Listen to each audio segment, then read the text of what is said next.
Good evening. This is Thursday, November 16th, and this is the Finance Committee meeting. The chair, Dr. Michael Resnick, is not able to be with us tonight, and so I will be chairing the meeting. My other committee member here is Mark Sirota. Are there any announcements?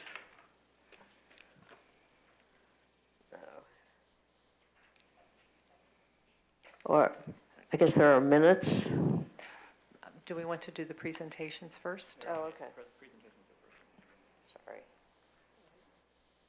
Okay, we have two presentations tonight. The first one will be by Pupil Services budget for next year. Mrs. Clegg. Thank you. Good evening. Thank you for your time this evening so that I can share with you the Pupil Services budget for 2018-2019. This is my fourth presentation to the board, and I appreciate the opportunity. This year I tried to go out 2 years rather than previous years where I would just address the year that was before us, which would have been the 2018-19 school year. I'm going to make a reasonable guess, not guess, but a educated guess as to a projection into 19 and 20. And I kind of say that with hesitation in that the world of special education and pupil services is not as predictable as we'd like it to be. And so while we can make some educated estimates of what we're going to need, it could be the difference of the move in of a student, the move out of a student that could change everything. So with that in mind, we'll move forward with 2 years projection for our budget. I broke it into 4 buckets. Typically, when I presented, I would have a nurse's bucket, a counselor's bucket, a psychologist bucket, etc. This year I did it a little bit differently in alignment with the goals and the direction and the focus of our department. And so you'll see that we have 4 categories: staffing, professional development, technology, and wellness. So when you look at the investments for continued growth, staffing is always, probably the most costly to the district because it's not a one-year deal and there is so much involved with salaries and benefits and health needs, etc. So when we ask for staff, it isn't without a lot of careful analysis of the current staff and the students that we have before us and the needs of the programs and the students that are in those programs. This year, we're looking for an increase of students that will move our caseloads, particularly at the elementary level, in some programs, in some classes, to the height of the PDE maximum. And so we have to be cognizant of how we can reallocate the existing staff, but where our needs will be for additional staff. So there is a proposal for 1.6 FTE special education teachers for 2018-19. What I'd like to do is wait on 2019-20 and look to see if there's a possibility of reallocation of existing staff. We had done that 4 years ago. We continue to do that every year. The past 2 years, for the purposes of co-teaching at the high school, there was a recognition of the board for the need of additional learning support teachers to support the co-teaching initiative. However, the caseloads up at the high school then are on the lower end. However, that hasn't helped us at the elementary. So those growing caseloads have not been supported with additional staff, and we need to look at that moving forward. Psychologists. We have 4.9 psychologists, and over the next 2 years, we're asking for consideration of an increase from 4.9 to 6 FTEs. Our 0.9 psychologist does not work on Wednesdays during the school year, but does work a little bit over the summer. That psychologist does not put in the full 210 days that the other psychologists do for the full FTE. And so we would like to restore that position to a full FTE, which would be 210 working days for that psychologist. And then long-term into 2019-20, seeking to increase the psychologist to a 6. Just to give you an estimate, predicting maybe some of the things that you might be thinking for such a request, we carefully monitor the work of our psychologists. Psychologists are responsible for the initial evaluations of all of our students who are being considered for gifted education or special education, and sometimes Section 504, because in order to determine if a student is eligible under Section 504, sometimes we have to also look at their eligibility under IDEA first to make sure that that we don't miss our child-fied obligation in that area. We also do the evaluations of all our incoming early intervention students, which has increased steadily every year.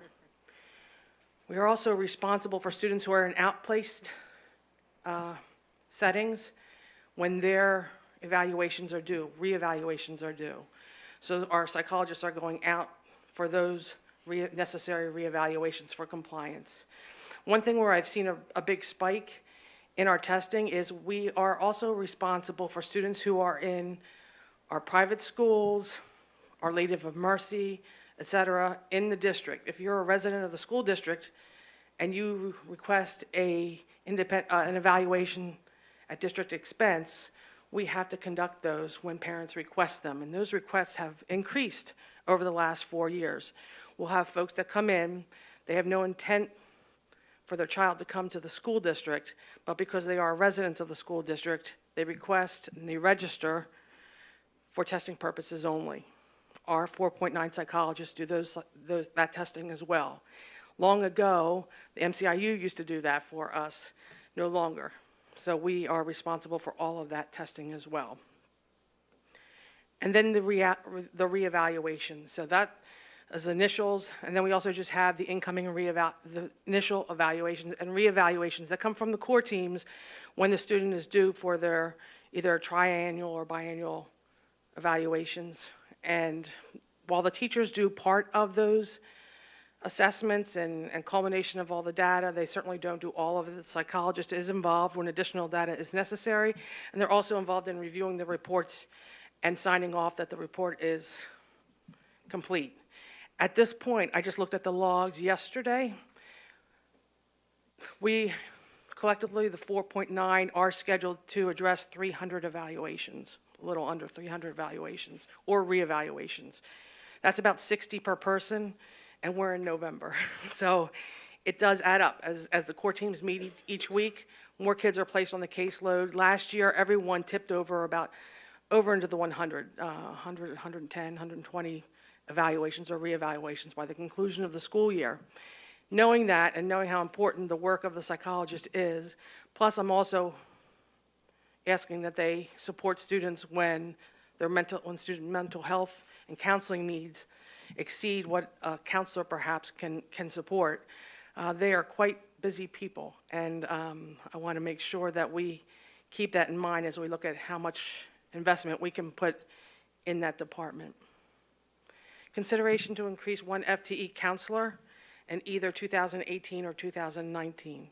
I think for those of you who have seen my presentations in the past, the high school would have said that the increased counselor should have been about 4 years ago, and they ask for it every year, and every year I've kind of thrown up the stop sign because of the needs.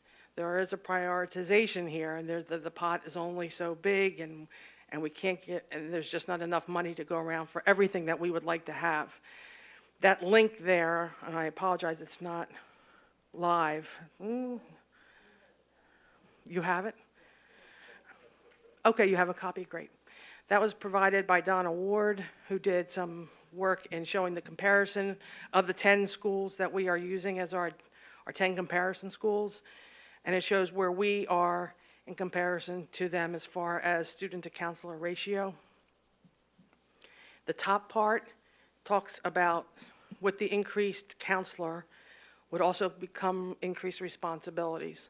And so the top part really lists how we would not only be able to bring down the student to counselor ratio, but we would also be able to provide more services to students, and they're listed at the top.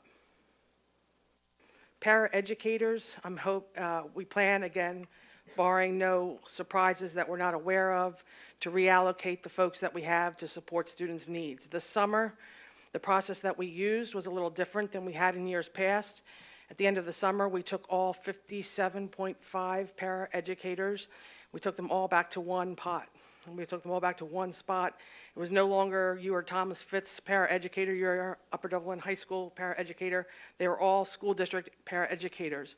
And then we reallocated back based on who are the students that require one-to-one support, who are the students that require support within an intensive program, and then who are the students that require behavioral support. And then through that redistribution, we had the movement of, I'd say 12 or 14 people, that had actually changed either assignments or even buildings. And that went well. Professional development and instruction.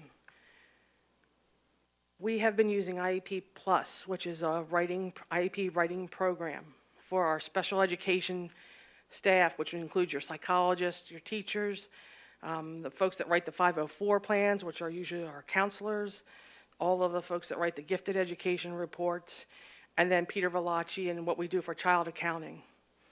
That system is really failing us moving forward. We want to look for something new and better. The IEP Plus is not able to really make any upgrades. They have not committed to any further upgrades that are even matching what the IDEA is telling us to do. Teachers find it very hard to use. They often lose things that they put into the program. There's a lot of frustration with that. So we work with Phil Vinograda. We're working with Peter Valachi. We're going to spend this year, vetting many programs. We have a teacher support group, nurses are involved, counselors, administrators. Pick the program that we think is in our best interest and the best interest of our students, and then make that recommendation for next year. Looking at the costs of those programs, I don't see a difference. I think it's a cost neutral, so it's not going to impact the budget one way or another, but I wanted you to know that we're looking for that change. We continue to look for professional development in our reading, math, and social skills programs. Technology, the same thing. That has a lot to do with the professional development. Once we purchase this new program, then we have to invest in our staff and making sure that they're comfortable with using the program. Some of the ones we're looking at, Power School, Special Education, ALMA, IEP Writer. Looking at Care Docs to help us with our SHARS reporting, which is the nurses. Naviance. We have used Naviance in grades 9 through 12 at the high school. And career cruising was used in grades 6 through 8 for our students to help to develop a plan for what they wanted to do. And what we found is they don't really align with each other, so they would use career cruising through middle school. Then the information didn't help us. They switched over to Naviance, and all of that longitudinal data really was not helpful or was lost. They do have Naviance 612. The counselors have been presented with that information, and they're all on board with moving forward with that switch. It is more expensive, and so that is built into the budget. New technology options for special education. That link just takes you to a picture. I went to Pittsburgh for a conference. One new piece of technology that they shared at that time was pretty simple when you look at it. It was a Segway with an iPad on top, similar to maybe if you've watched Modern Family or Big Bang. There's a way for a student who is unable to, move through the high school or their program by being at home because they're sick or they're impaired in some way. It's like a virtual. You're there by virtue of this. They called it a robot, but it was a Segway with an iPad on top, and it was $3,100. Should we invest in one and give it a go? Because we do have students who are not able to attend due to handicapping conditions or illness. It may be worth a try. I know Phil's excited about it, but Phil's excited about everything, so I hope he's not watching. Wellness. So I am the Can head I of ask the. one question about that technology? Sure. I'm not sure I understood. Does that allow the student who otherwise couldn't be in the building to be in the building? Correct. And Got it. for Only virtual. yeah, So- I mean, so does why do you that need count a- as a school day and all that for them if they're at home? Okay. Yes. Why do you need a Segway-like device if they're not moving around because they're at home? No, they do, they're They not move moving the it. segue, so It they're goes able from to class control it. class. It moves the computer so the Oh. child, with the camera, so the Right. child. Oh, so it moves Right. the camera. Oh, the Right. camera's It's like in the they're school. video conferencing, it's on Oh, wheels, this okay, camera okay. on wheels goes from class to class Oh, the camera's in the in school. place of them. Oh, now I get it. Yep. And they're at Yeah. home, Got it. moving it around, going to class, looking at their peers, Got it. turning around. Okay, They're in there, but they're not there. I see. I was going to say, it's on, Sheldon did it one time. Under wellness, I am the chair of wellness, but this extends beyond my responsibilities as the chair. We have a lot of work and investment into the mental health of our students, the drug and alcohol awareness programs that are out there to help our students. We are expanding our outpatient centers in the district, which is very exciting. We met actually yesterday with Child Family Focus. After the holidays, the outpatient centers at Thomas Fitz, Sandy Run Middle School will be probably after the holidays. But the high school will have these centers available for students to receive direct counseling, family counseling services through their insurance. It's at no cost to the district. However, it helps families who can't at night go to, therapy. They can get it right during their school day. So we're expanding it to all the elementaries, middle school, and high school. There's a process. It takes a little time, but it's been moving smoothly, and all the counselors, psychologists, principals are so happy. I think at Thomas Fitz, at our meeting yesterday, he said I think he said about 30 kids that they are already looking to access this. So is So- it working? Is it It starts fully after, implemented at Fitz, or it's it's getting going to there? start after the Thanksgiving holiday. Okay. And Sandy Run will be a little bit later. There was a little bit of delay with the certificate of occupancy, but these guys were great in getting it as fast as possible. So that will probably start in January. Where in Sandy Run, do you know? We had to go through, I had to walk Child Family Focus through the building. We had to identify spots that we thought were appropriate. He had to bring back the state. The state had to inspect it, and they passed inspection. So now at Sandy Run Middle School, there's a conference room in the annex. And in the library, I think it's an ESL room that is not always used. So there are 2 private areas for the families. Thomas Fitz actually has a classroom way at the end. And the high school has one in the counselor suite. It's the first room on the right. But we're going to expand to all the elementary schools by the end of this school year. We continue to purchase and replace outdated medical equipment. So this is the profile of the district. We're at 36.4 FTEs. So when I ask for 1.6 FTEs, the circles show where that would occur. Sandy Run Middle School has 1 emotional support teacher for the building. We would like to expand that to 2 for many reasons other than just caseload, but it is very valuable and important to have a program or 2 teachers, one that can do more of an itinerant level of support and one that can provide supplemental or full-time to be available in the classroom for students who need to be in emotional support longer. Also, we have students who have more behavioral concerns, where others are more anxiety and internalizers. And it's difficult to put both of those groups together in one room with an emotional support teacher when their needs are very different. So we're looking to expand the emotional support program to 2 from 1. So that's the first FTE. The other one is a 0.6. We right now have an instruction and home teacher that works 2 days per week, so she's a 0.4. We'd like to expand that 0.6 to make that whole for 1 FTE. And Meredith is here. I know that she has some ideas if you have questions later on that 1 FTE, where that would go to cover, I know our Fort Washington learning support numbers are getting higher, et cetera. So that 1 FTE will look differently next year. 2019-20, hoping to just, again, look at how we can redistribute, reallocate, see how the co-teaching is going at the high school, see if there is a teacher to spare that we can bring down to the elementary, or if not, what we need to do to make sure that we are in compliance with our caseloads. This will help you to better understand caseloads. I show this to you, I think, every year. At the bottom left, it's the PDE allowable caseloads. And again, you can see, depending on the type of disability, the caseload maximum is different. A lot of our students, when we go to do our special education plan through the comprehensive plan, we dedicate, I say students, I meant teachers. A lot of our teachers are dedicated as a .5 supplemental, .5 itinerant.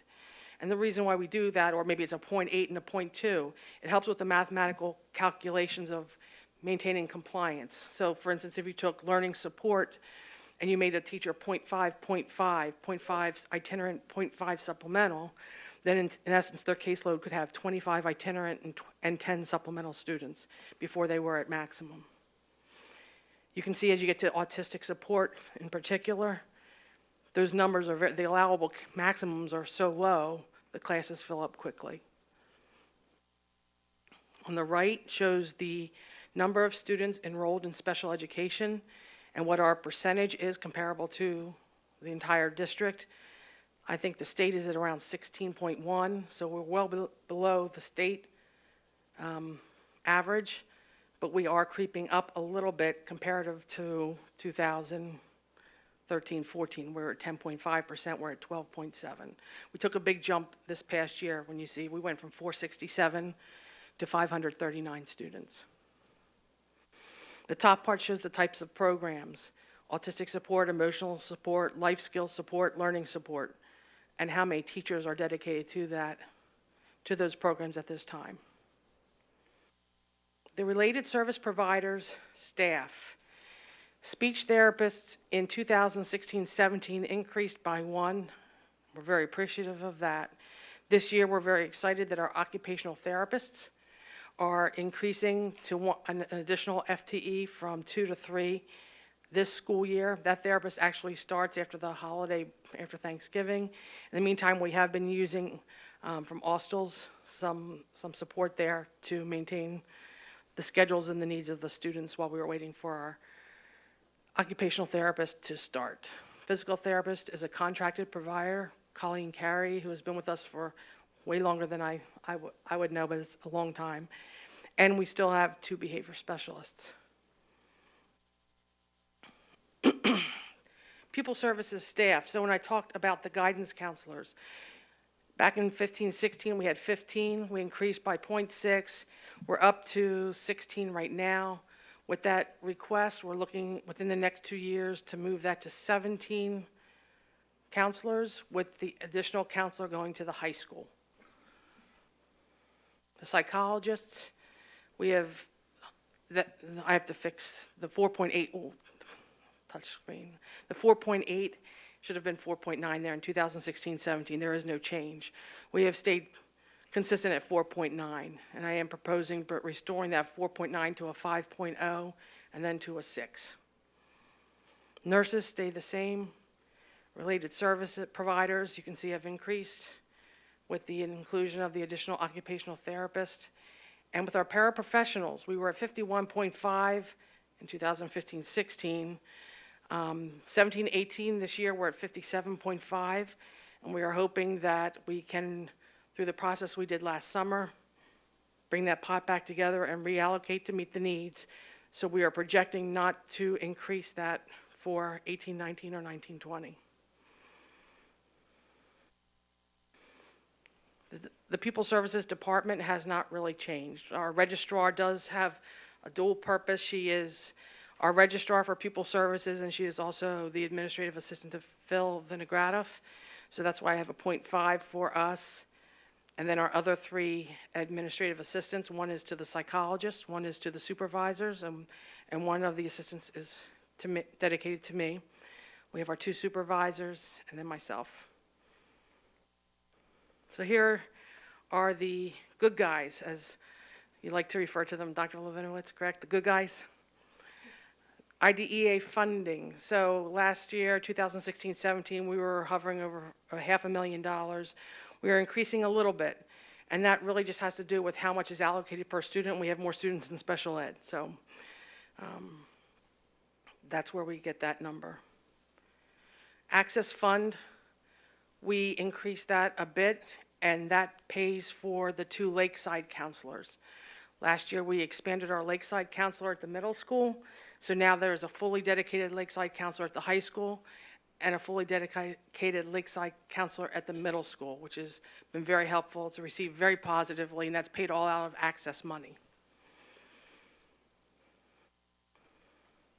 Our contingency grant funding, another good guy that we received back in 14-15, we got around $6,000. They changed the calculations. I'd like to credit it to myself and my fine application skills, but it really has to do with the way they do the calculations in the state. And we are now, last year in 16-17, received $134,976.15. We'll be submitting for the same students, so I anticipate that barring any changes in the calculations, that money will stay the same. SHAR's funding is about the same, a little bit higher in 16-17. We didn't receive any notification of what we were receiving in 17 and 18 yet, but we did submit it. Contingency applications are submitted by Christmas. MCIU fair share, or for those classrooms, we have Thomas Fitz, Gerritown, and Fort Washington have MCIU classrooms that we keep in our buildings. We host them for them. So there's some early intervention, some emotional support programs, and the kids access our facilities, and we do get some money from the MCIU. The budget assumptions, tried to track back a little bit, and again, I guess now's a good time to thank not only Brenda, but Jen Baldessano for all of her help. We have our yearly meeting where we get coffee, and I get coffee and you get tea, and we sit for about 3-4 hours, and we just crank out the numbers of these things. In 13-14, we were at 51 students. The budget line for the out of district and special education was at $3 million. This year we're at 23 students who are outplaced. We budgeted for $1.9 million. I, with good confidence, can say we can go to the 1.8 for next year. So there is a continued savings to the district in that area. That is not easy to do, and I have to thank my supervisors, Ian and Meredith, and Lynn Schrader, prior to Meredith's arrival, who worked tirelessly with IEP teams to assure that least restrictive environment is always considered as a priority. And it has shown here, not only with the savings to the district, but the ability for our students to access their programs in their schools with their peers. So that's it's my favorite line there. Service providers, sad news, Dr. Maines is retiring, and I think he's been here, I think he told me like 30 years. So I think the $2,925 that he used to charge us for the dental services, I'm sure I'm not going to find anybody that's going to do it for that. I just don't think so. But we will look. We have some recommendations from my nurses, and we will try to find another dentist. Dr. Schätzlein's been with us for a long time. That's his cost. Dr. Becker, we haven't used as much as we had in the past, but he's there just in case. Dr. Cohn is when we need a psychiatrist. The physical therapist is Colleen Carey. Personal home health is for a student who requires a nurse on the bus when he is transported to and from school. And then the pool council and professional development is through Sweet Stevens, and that was approved by the board annually. I believe the 12.5 also includes Phil's for the technology pool council as well, which I treated. It's on my budget, but it's Phil's. It's give and take, right? So we're looking at the new, we have SunGuard as our school-wide program, eSchools. We're looking at all of that. We pay $123,214 for that. Again, we're trying to find something comparable. I continue to watch. Just a quick question on eSchools. Is that all out of Michelle's budget, or is the whole eSchool cost? Well, not for everything for That's not the whole. eSchool. That's No. not all of it. No, That's just Michelle's portion eFinance of it. goes to a different, it's allocated differently, Okay. depending upon the function of the software. Okay, thank you. The Edmentum Plata, that we use for students who may have homebound or be required to take a course for credit recovery. We haven't really, because those licenses are concurrent, which is nice, we can buy 5 licenses and it can serve 30 people. Do you know what I mean? As long as they're not on the license at the same time. So that makes that helpful. HMH is our hosting services for our Math 180, Read 180, System 44, all those programs that used to belong to Scholastic. They've since sold over to HMH. We had a lot of trouble last year with connectivity of the program. And so after many complaints, we were able to get last year's services for free, or this year's services for free. So we have all of our hosting at no cost this year, but I'm placing back into the budget what we paid the year before, which was about $17,000 for that. Naviance was what I was talking about earlier, is an increase of $4,000 to $10,000 to get the 6-8 component to it. Keeping the Apple Care and the iPad Care, et cetera. Is there a corresponding savings because we're going to stop using something else in favor of Naviance? The career cruising Yeah. we will remove. It's not as much as that, so I built a little bit more into the budget Okay. for this change. Phil Vinogradov has done a great job of letting us know which laptops, desktops are obsolete and need to be replaced at $800 per workstation. Based on the folks that I need to replace, it's going to be about $12,000, and so I have that in there as well. Miscellaneous, so we're looking at our charter school tuitions. You can see the increase for regular ed and the increase for special education. I have total students 12 there. That changed as of this past month, so it actually should reflect 14 now. Around $221,000 in charter schools for this year. Early intervention always hovers in around the $40,000, $60,000, $75,000 range. So when I budget, I always try to budget a little higher than that to make sure that we don't come up short. The MCIU cost plan, if you remember, there was a time when we used to budget $700,000 for the MCIU cost plan, and then at the end of the year, whatever you didn't, if you didn't use it all, if you didn't spend it all, then that was great. It went back, it was really stayed in the general fund.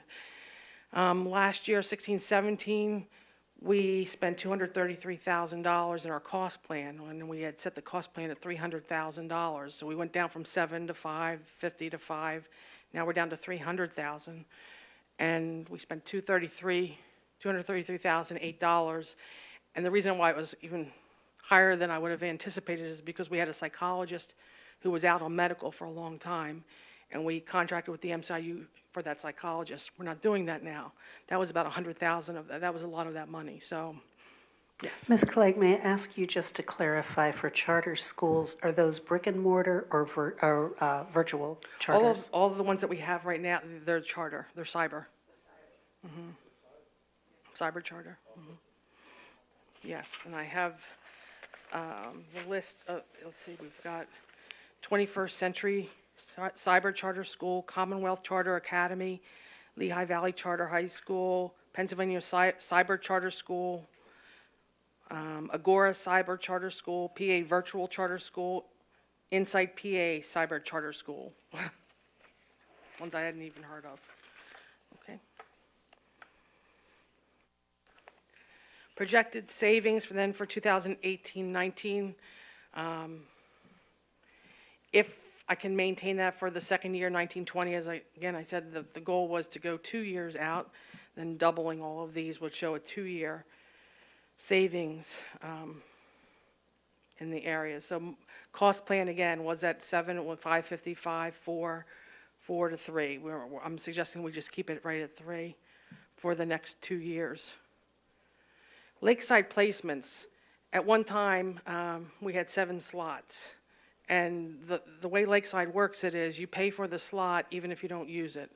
So you commit to the slot. If you don't have anyone take that slot, you've paid for an empty seat. Back in the day, and a lot of it I do believe was attributed in looking at the data to students who violated the drug and alcohol policy, who had the 1-year removal. With the change in that policy, we're not sending kids out for really long periods of time. Right now, we don't have anyone at Lakeside. So while we're paying for 2 slots conservatively, because at the end of last year we had 2 kids in slots, both of those students have returned to the high school. great news, but those are 2 empty slots. Moving forward, I'd like to just count on the per diem rate. So you don't have to buy a slot in order to be able to access Lakeside.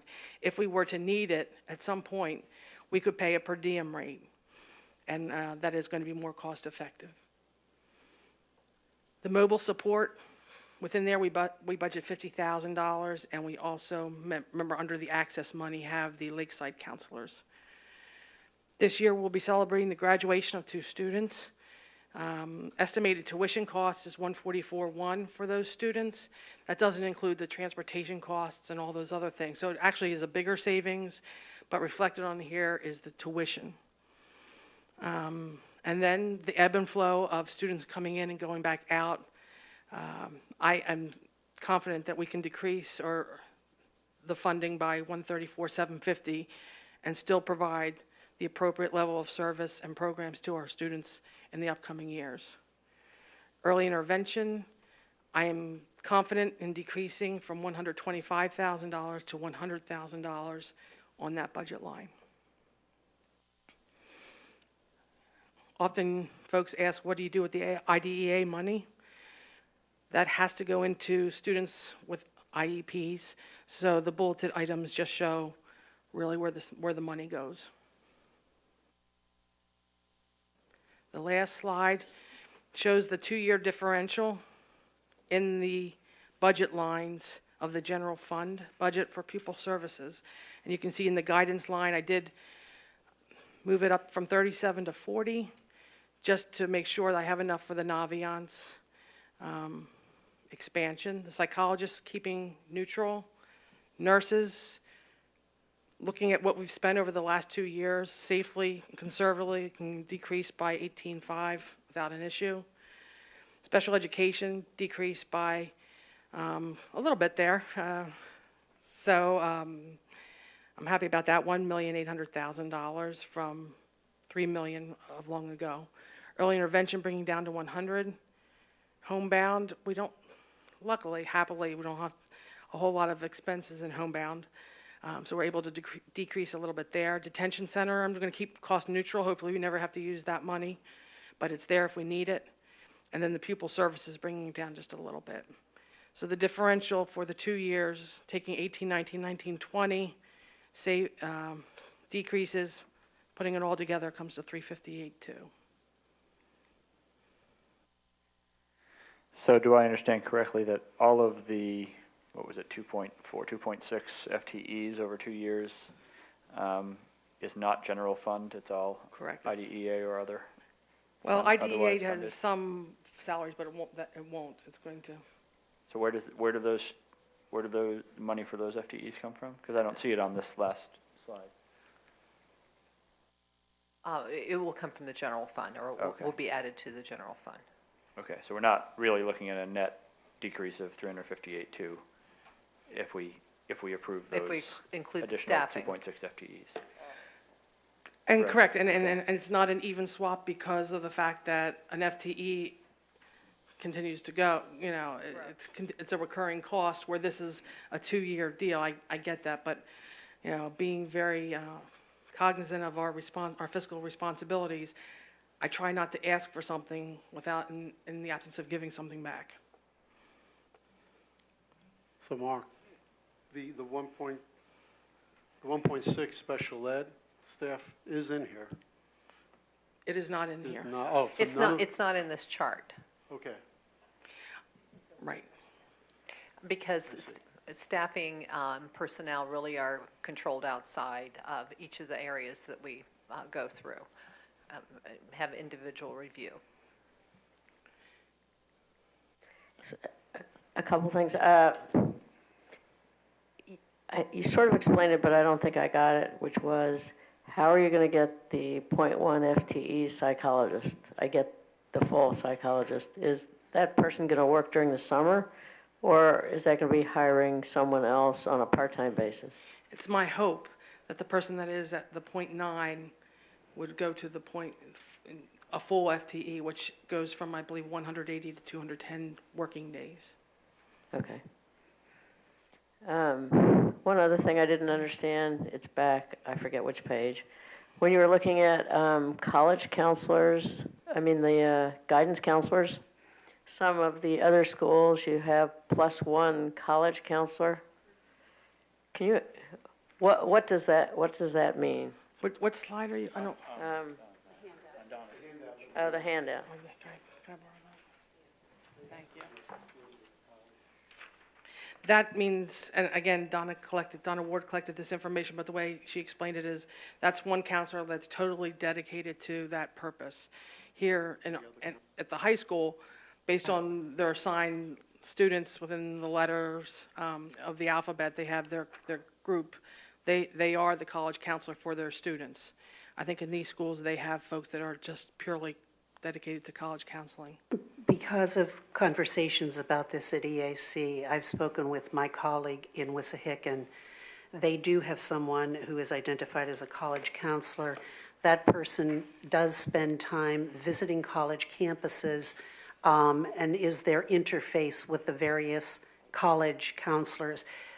That does not preclude all of the other guidance counselors from continuing to assist students with paperwork and writing letters of recommendation, et cetera.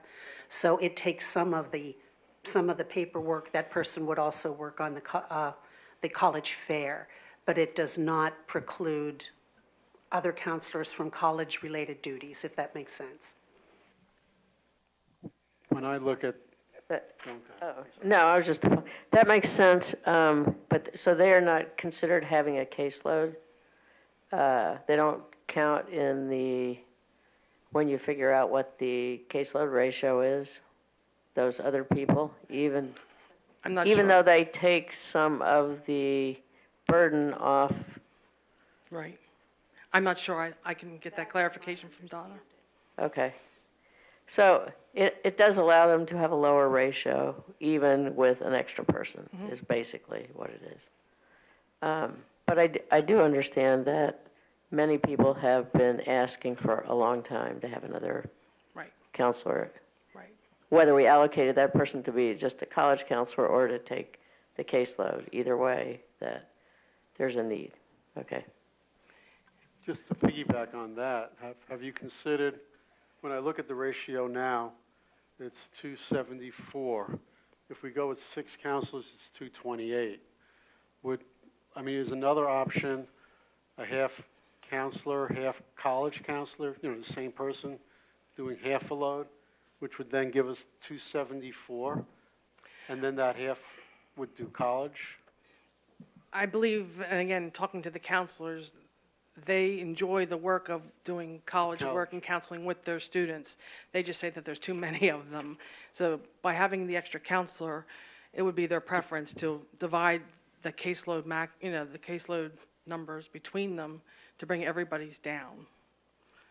It's probably similar, even though the ratios are different, because they do a little bit of what a college counselor, dedicated person would do, so they just split it up among themselves. And it allows us to do more of the items that are listed at the top. And if I may, in my conversations with Donna Ward, there are items that are her responsibility as the coordinator for the department. Having another counselor might actually then free her up a bit. So there are multiple ways we could look at using this. And I just want to gently remind the board that at this time last year, as Ms. Bray and I were going through our myriads of conversations with our budget writers, we had, 17 FTE requests at this 17, time yes. last year. So we're asking everyone to be very clear with their projected needs and, I don't want to say wishes, because this is certainly more than that, with the understanding that when we get to the final budget recommendation, there may be some alterations made, but we want the board to be fully informed from each department of what they are projecting.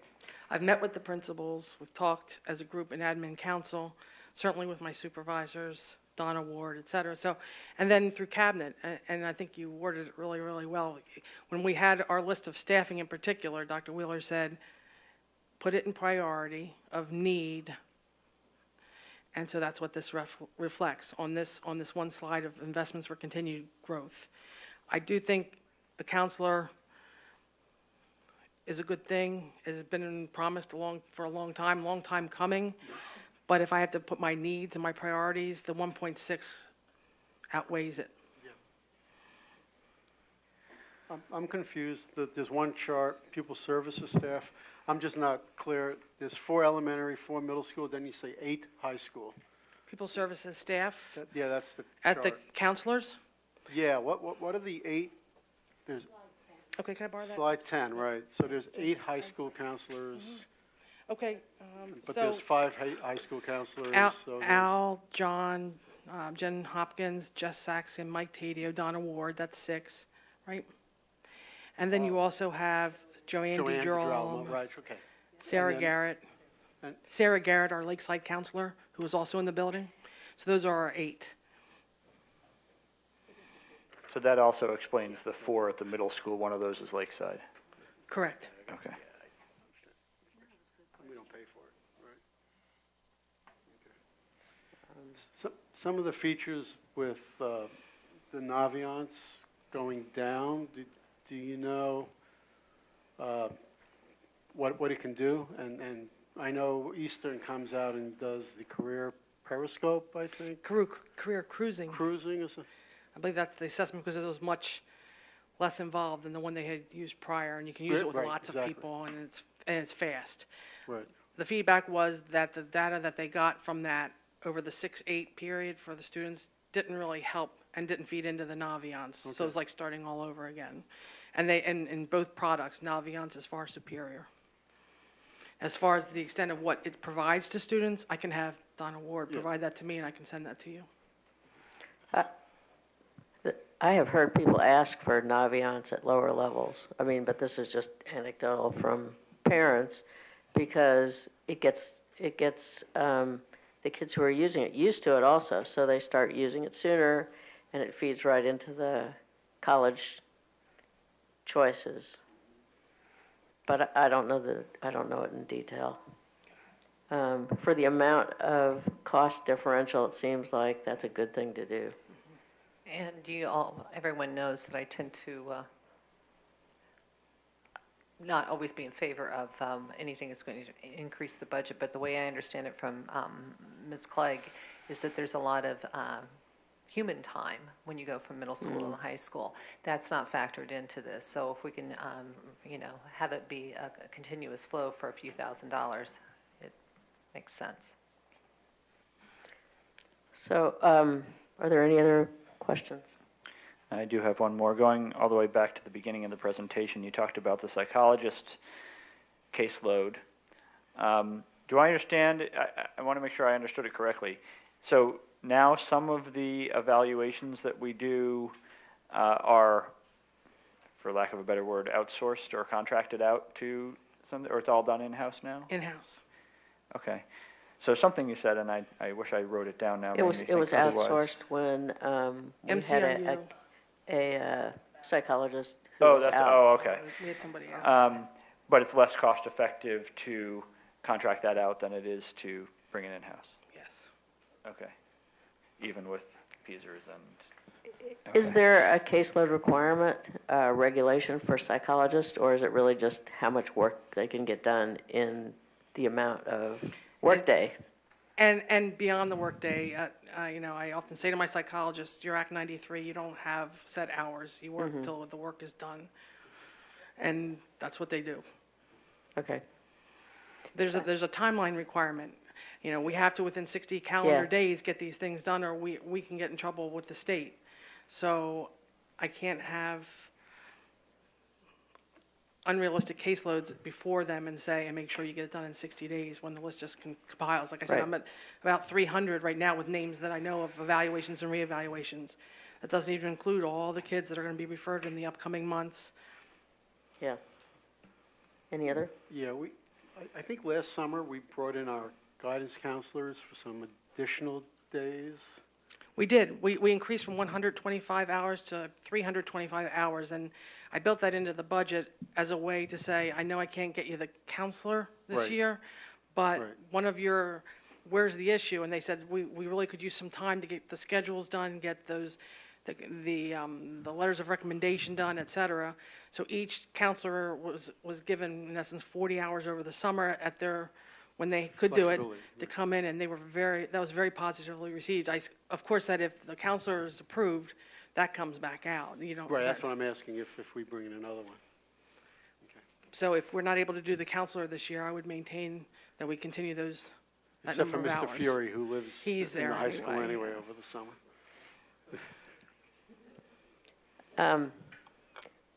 Thank you for, your presentation is always very clear and, explain everything pretty well, and really appreciate the trying to find cost savings and to really honor the least restrictive environment and try to bring kids in the district whenever it makes sense. Thank you for your attention. I love talking about this, and it's so nice to have people that are interested in it. So, aside from Brenda, who's always interested in the budget, I can talk to her all day about it. All right, thank you. Thank you.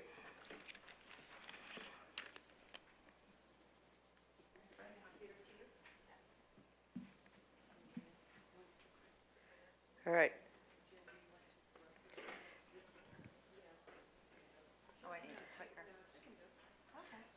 So our next presentation is Ms. Baldessano, looking at the MCIU comparison data.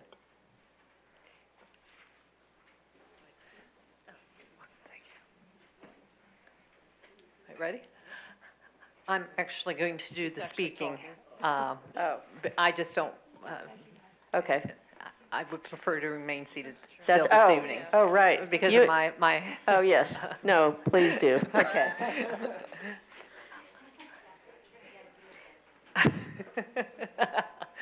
I'd like that. I'll have to look into that on my own. This is very late in coming. Typically, we do the MCIU comparison in June of each year, right around the end of the budget time. But due to some personnel changes at the MCIU, the information did not become available until late June and after we had closed out our budget cycle. But just wanted to, since there is an interest in comparing ourselves, Upper Dublin, to what else, or to what other districts around us are spending. You have before you all of the districts in Montgomery County on the second slide. You'll notice that the per pupil expenses for 15-16 compared to 14-15 have increased by $227. Our rank changed 3 between those 2 years, which is somewhat unusual, I think. But Quick question, are we the 8th highest in 15, 16, or the 8th lowest? highest. Yes, okay, thank you. Okay.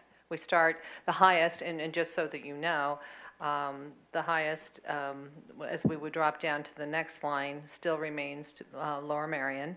That hasn't changed, and Upper Perkiomen is the lowest for both of the 2 years. However, when I really started delving in and looking at the numbers behind the rankings that come out from the IU, I did have some questions. And one of the questions is that Lower Moreland showed up as being number 2 behind Lower Merion. I have a good relationship with all the business administrators, and I was wondering if maybe they refunded some debt, because it was their debt that garnered my attention when I started digging into the data. I called, or wrote an email to the business administrator, and my question prompted him to send me a copy of his 2057, his AFR from that year. The number that's reported in the IU is incorrect.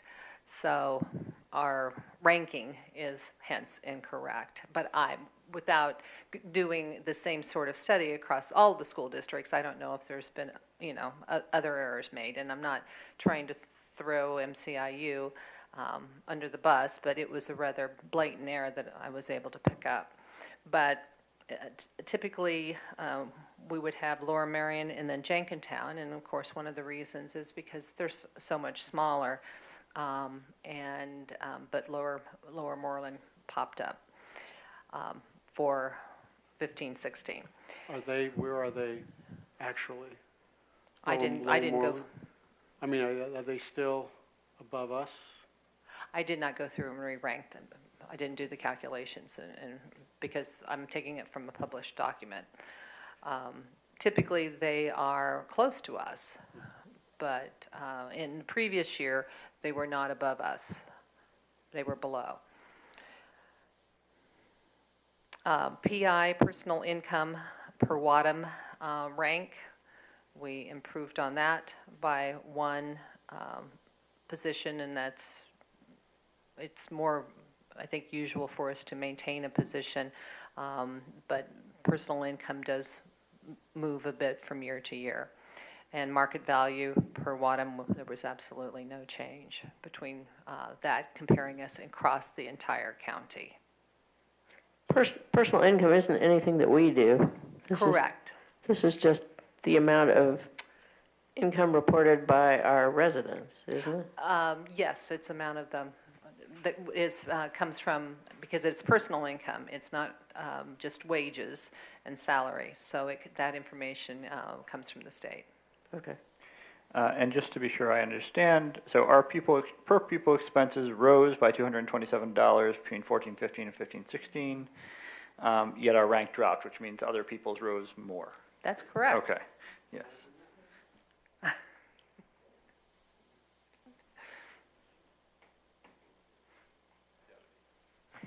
Other districts, yes, understood. Go ahead. Yeah. So then we look at surrounding 10 districts. Now, I may need to make a change here if the board would like moving forward, but we didn't for tonight because we're looking, I believe, at Methacton has become part of our group now. Laura. Oh, okay. No. You mean in terms of Our 10 surrounding that we compare well, ourselves our to. comparisons for test scores and various other curricular things?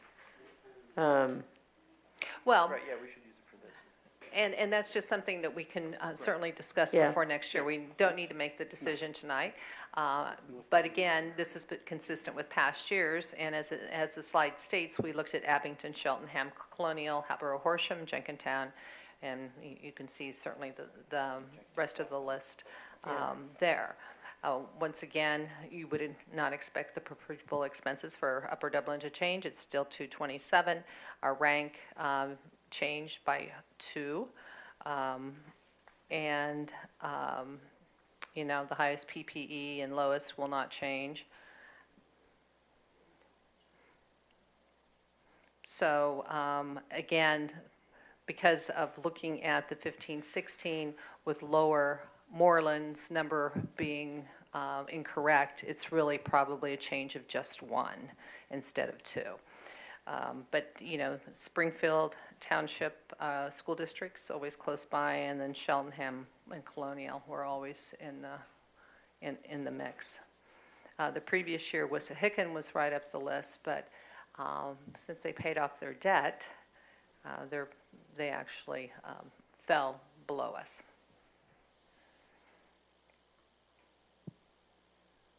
And as you can see, within the group that we compare ourselves to, our personal income and our market value did not change at all in the comparison from one year to the next. And that does not surprise me. In looking at the data in more depth, which you probably did, including things that aren't on any of these slides, was there anything that jumped out at you in terms of looking at the comparisons for any of the functions that either positively or negatively stood out or would cause us to look at what we're doing? No, not really. Again, I looked at if there was a change as far for a district we compare ourselves to, or I try to figure out what prompted that change. Again, I did look at Wissahickon because we do compare ourselves, or we are compared a lot to Wissahickon, and they did change because of their debt being paid.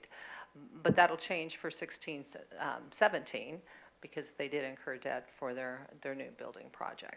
Don't know how much, don't know how that'll impact everything. Transfers, that's always something that's very interesting because it's in the 5,000, it's in the same area as debt. So districts that transfer money from the general fund to the capital projects or debt service, that's a per pupil amount as well and counted as an expenditure. So, I mean, I think it really could be argued that we could, to have a better comparison, in my opinion, as a business administrator, strip all of those out because that's really just good business practice. But that, again, looking back, that's the way we've always compared them, as everything total in the 5,000. So. The one chart, the one table I found interesting that we don't discuss too often is Table 8, which is the Montgomery County Intermediate Units, their district's budgeted local revenue from taxes. And what really stood out for me is when I looked at the earned income tax, when we compare Upper Dublin, that we projected a 4.8 collected from EIT, and our neighbor, Wissahickon, is 8.2. Yeah, 8.2 million, yeah. So 3.4 different generated from just earned income tax. Earned I income, thought correct. was just an interesting observation. But Did you look at the 3.4. population differences? I mean, do people make more money there, or are there more people? Haven't looked at that. I mean, definitely in the property wealth, Or both. they have a much larger it's assessment. assessment and a residential. lot more square miles. Yes. So they probably have a bigger population also. Well, it's the time of year when business administrators are also doing, calculating what the Sterling tax credit is, and that means how much of your local revenue is pulled off or goes to Philadelphia rather than coming back to your home school district. And I imagine, I haven't looked at Wissahickons, that Upper Dublin has more money going to Philadelphia than what Wissahickon does. And since I'm now looking at what's called the Sterling tax credit calculation, we lost about $1.5 million. I shouldn't put it that way. Approximately $1.5 million of revenue went to Philadelphia that normally would have, come to Upper Dublin. So that is a significant amount of money. And you say that, you predict that would be the case just because we are closer to Philadelphia, right? So way more people who live here who work in Philadelphia Right. than is likely to live there and work Yes, in Philadelphia. yeah, I haven't done no research or calculations, but there's a lot of people that get on that train every day, Fort Washington, and head down to the city and work. And that information is available. It would be an interesting comparison to do.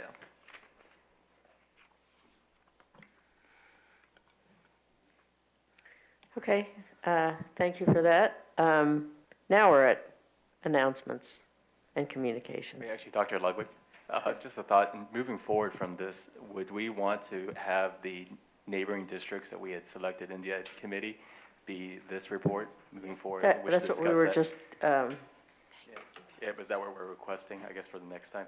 well, that's what Brenda was talking about. Yeah. Yeah, Okay. right? Yes, I didn't know if we would want to make the Yeah, that's what I change in the meant. future. Oh, so you- you're- I'm oh. saying, should we formally request? Shall it? we- Yeah, yeah. Should we request that? Yes. Okay.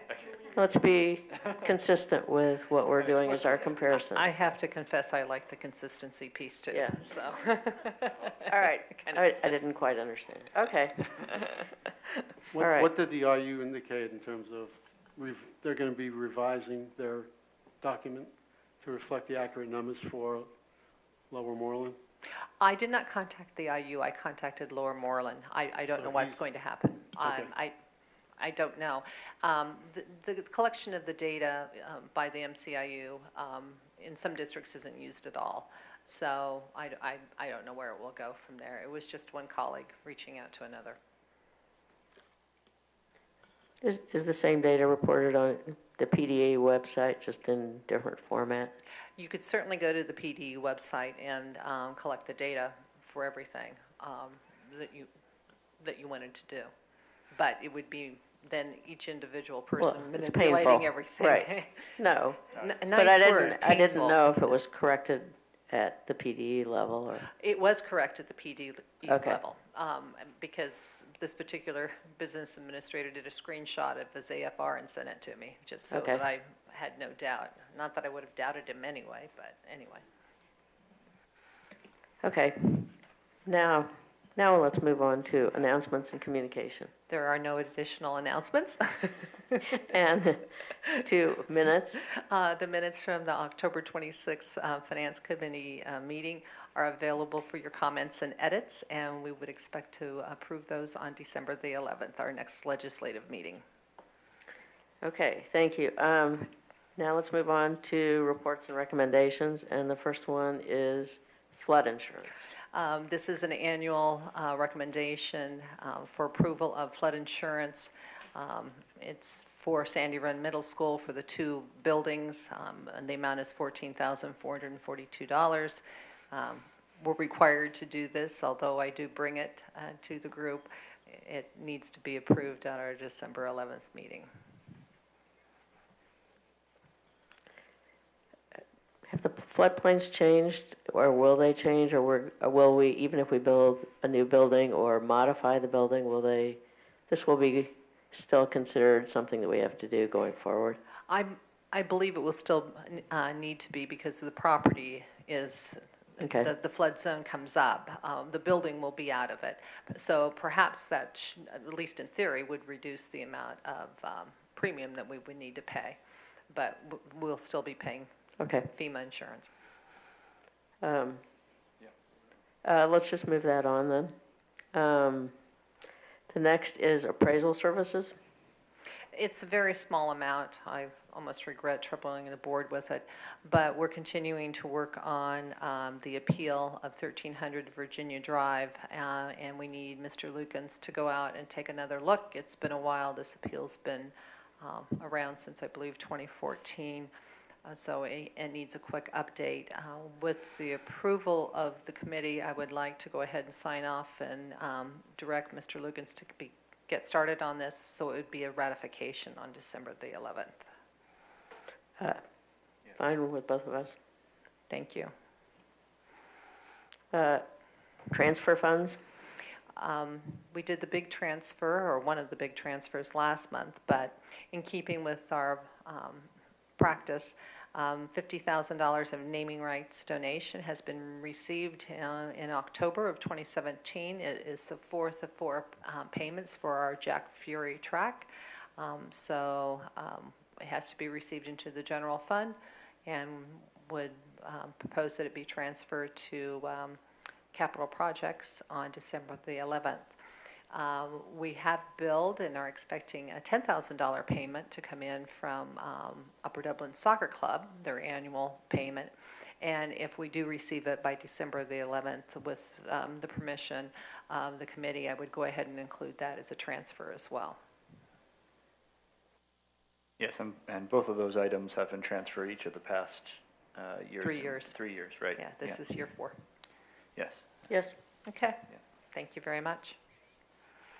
Okay, we're now at community input. Looking at our two community members, not for long, but for now. With no community input, I think it is time for adjournment. Thank you all very much. Thank you.